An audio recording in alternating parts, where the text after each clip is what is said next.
Ngoné Ndour nekkuma fi en tant que PCA de la SODAV dama fi nekk en tant que actrice culturelle producteur et je fais partie aussi de l'association CIPEPS bu nga xam ne ni que ni moom mooy jiite wàllu producteurs yi vraiment participer am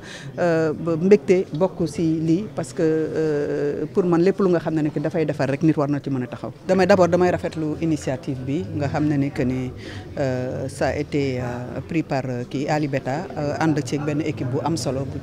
Donc moi j'ai été conviée en tant qu'actrice culturelle, producteur de musique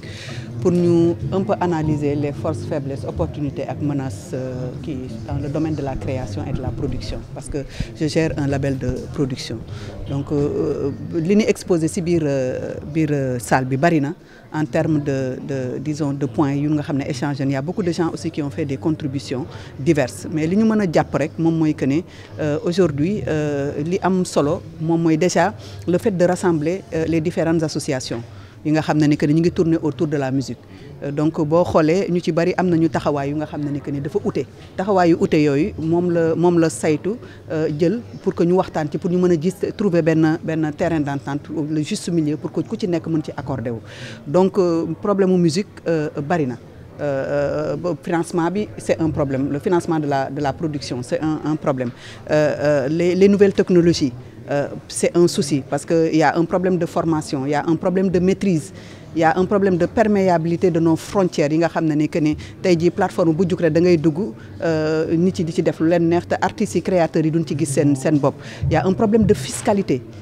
qui se pose maintenant il y a des opportunités également opportunité moom mooy que ne Afrique dafa am population bu jeune population bu nga xam ne dafa créative population bu nga xam ne mi ngi góorgóorlu malgré que problème yi am na ci musique mais on voit que aussi il y a pas mal de jeunes qui rayonnent aujourd'hui et que man li ma constaté wax naa ko tout à l'heure ci salle bi moom mooy que ne depuis 3 ans 4 ans maa ngi gis que ne Sénégal parce que am na benn moment la musique nigérienne mooy kii un peu gars yi bu ñu daan ñëw fii ay fin d'année wala yenn spectacle ñu daan vraiment damer le pion au spectacle sénégalais j'ai vu que ne quand même les Sénégalais soutiennent beaucoup les artistes boo xoolee léegi artistes yi suñuy def spectacle ce sont les Sénégalais qui les soutiennent et qui consomment bien la musique sénégalaise maintenant nag structuration daf ci war a am donc on attend quand même kii nu mu tuddati l'effectivité du statut de l'artiste pour que yooyu yëpp ñu mën ko réguler mais yenn problème mu nu mu tuddati formation yi problème mu financement yi ak problème mu nu mu tuddati des nouvelles technologies maîtriser ko suñ ko amee ak la circulation de la musique fexe aussi également ba créer benn ëpp bu nga xam ne ni que ni dans la sous-région nga xam ne ni que ni les musiques se consomment entre kii parce que la musique sénégalaise arrive vraiment c'est un peu compliqué pour que moom mu mën a percer par exemple des autres zones hors du Sénégal xam nga donc yooyu war nañ ko xool également des plateformes souveraines yu nga xam ne ni que ni ñu soutenir leen les plateformes qui existent déjà de streaming comme musique bi comme d'autres yi nga xam ne ni que ni pousser les gens à ñu jox leen doole ak ñu mën a am aussi des partenariats avec les autres plateformes internationales pour que aussi li nga xam ne ñun dañ ko moom di ko liggéey fii ñu nekk ñu nga xam ne ñoo koy njëkk a consommer pour mën ko jaay mu dem à l'étranger. saytu en fait taxawaay bi mu ci taxaw moom mooy que déjà dafa woo acteurs yëpp donc man mi dan ma woo pour ma bokk ci bon je ne fais pas partie du comité d'organisation mais ils m'ont appelé et ils ont appelé tout le monde loolu mën naa ko seede donc maintenant nag c'est dommage que quand on parle de li nga xam ne ni que daf ñu yitteel doo gis salle bi fees mais àdduna noonu la dafay am toujours benn groupe de nit bu nga xam ne ni que ni ñoom ñooy liggéey pour ñëpp.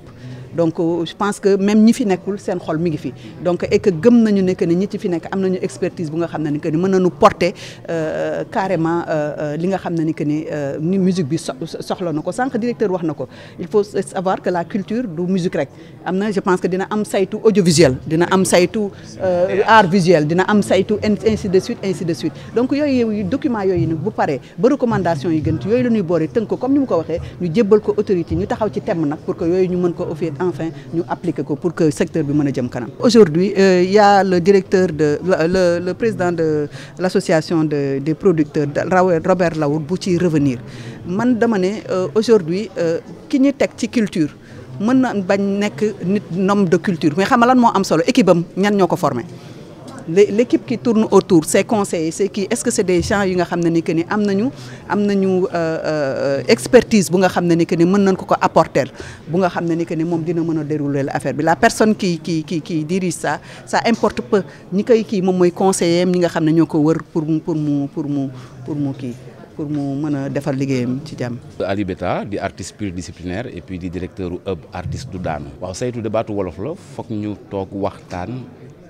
càmbar mbir yi li ëpp solo ci saytu bi moo ñu dajaloo ndax je pense que sama mag Ngóone wax na ko je pense que difficulté bi moo nekkoon bëri na ay acteurs bëri na ay associations waaye dafa jotoon tamit ñu mën a dajaloo ñun ñëpp autour de l'essentiel donc saytu benn diagnostic ak état des lieux secteur musique la. comme ni mu ko waxee war nañu def saytu théâtre saytu design saytu yooyu yëpp suñ ko defee ba pare nag ñu wootee ndaje bu mag bu ñu tuddee assise nationale de la culture donc loolu mooy yéene bi et ñu ngi remercier Grand Théâtre bi nga xamante ne moom moo ñu accueillir fii di remercier aussi tous les acteurs ndax je pense que war nañ leen remercier ndax ñun dañoo juddu màgg fii di dégg problème entre grand bi ak grand bale xuloo grand bi ak grand bale loolu tamit bokk na ci lu ñu bloqué dañ koy wax rek donc ñun yéene bi mooy am na beneen génération aussi boo xam ne jàng na ci suñuy mag te am na yéene woo mag ñi ak xale yi ak structure ak nguur gi ngir ñu dajaloo waxtaan ndax suñu gisul ñëpp tamit gis nañ fi kilifa yi jiite xam nga mbootaay yi loolu am na solo trop boo wootee nag ñëpp mënuñoo ñëw waaye nag ñu bëri ñu wane nañ seen soutien xam nga ñu ngi bind donc je pense que am na yéene ak acteurs culturels yi du manière générale am nañ yéene dajaloo am nañ yéene ngir ñu càmbar suñu milieu bi di culture ndax foog ñu wax ko nag dañoo jàpp ne culture joxuñu ko àqam ak place am ñu ko war a jox ci dëkk bi man moom dama clair man on demande un ministère dédié à la culture ndax culture rek mat na liggéey buñ ko boolee ak yeneen lu ñu mënti wax tamit dina am fu mu sooxee donc loolu bokk na ci mbébét yi waaye tamit laataa ñu wax nguur ñu wax ak suñu mbokk yi artistes yi ak acteurs culturels yi foog ñu dajaloo def benn say ngir mën a défendre li nga xamante ne mooy suñu intérêt général. ñu dajaloo sottante xalaat transmission ndax jàpp naa ne ay mag yu fi nekk bëri nañ xam-xam ndaw yi tamit am nañ yéene gu bëri foog ñu mën a jàllale loolu. deuxièmement mooy ñu structuré ko ndax balaa ngaa dàq jëm ci biir nga dàq jëm ci biir ñu structuré ko ci biir ndax suñu naan tournée dañu naan tournée internationale waaye mën nañu commencé Sénégal Kaolack Ziguinchor war nañu mën a am benn circuit boo xamante ne artiste sénégalais war na mën a tourner biir Sénégal tourner ci sous-région bi après moom mu mën a tourner ci kaw donc je pense que yéene boobu yëpp mooy ñu liggéey les idées sont là idées yaa ngi fi nit ñi càmbar nañ waaye ñu liggéey et puis teg ko ci table nguur gi mën ko jëfee. yan jafe-jafe ñoo gën a urgent ci musique bi mais je pense que gars yi wax nañ ko de jafe-jafe bëri nañ de waaw jafe-jafe bëri nañ lool waaye bi ci njëkk yaakaar na ne ñu ngi koy faj tey mooy ñu booloo pour man boobooy bi njëkk ndax lépp lu ñu mënti def te booloowuñu tamit du mujj fenn donc am nañu yaakaar. journée bi mën nañu wax ne ñaari journée la parce que dañu woo tous les acteurs pour ñu ñëw ñu toog ñu waxtaan ci musique waxtaan musique nag du lu bees parce que am na ay rencontres yu bëri yu jot a am mais bii pa ñu ngi yaakaar mu nekk rencontre boo xamante ni dina am loo xamante ni dinañ ko mën a utiliser pour gën a yokk secteur bi développer le secteur. waaw xam nga remarque moom day am constat day am waaye ñun en tant que représentant de l'État dañuy tàllal suñu loxo rek ñu wax ñu. plaidoirie bi ak ñaxtu yi ñu yóbbu ko ci kilifa yi di souligner aussi que rencontre bi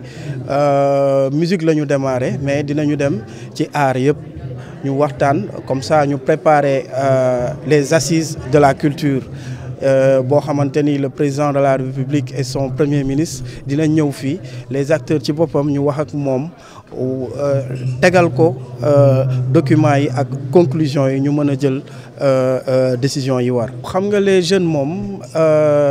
ñoom ñooy la partie la plus importante sax parce que lii ñuy liggéey yëpp ci ñoom la jëm waaye xam nga des fois ak li xew rek ñoom ils sont toujours dans taxaw à côté peut-être di wax mag ñi ñoo fi def nii yooyu tam day am ci suuf mais du ñàkk parce que lii ñuy def nii lu inclusif la on veut que ñëpp ñëw teewee ko parce que décision yi bu paree si ñëpp lay appliquer. Je suis artiste musicien et aussi le secrétaire exécutif national du syndicat des artistes et professionnels de la culture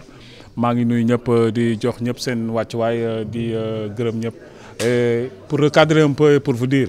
les représentants de chaque association qui ont été orientés dans un cadre de travail très bien défini, avec aussi un document très bien clair, il y a des orientations, des objectifs, mais aussi des résultats à atteindre sur des indicateurs. Donc cela donne aujourd'hui que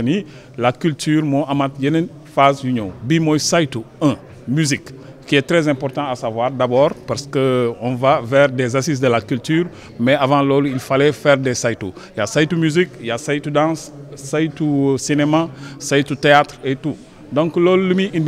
avoir un document global,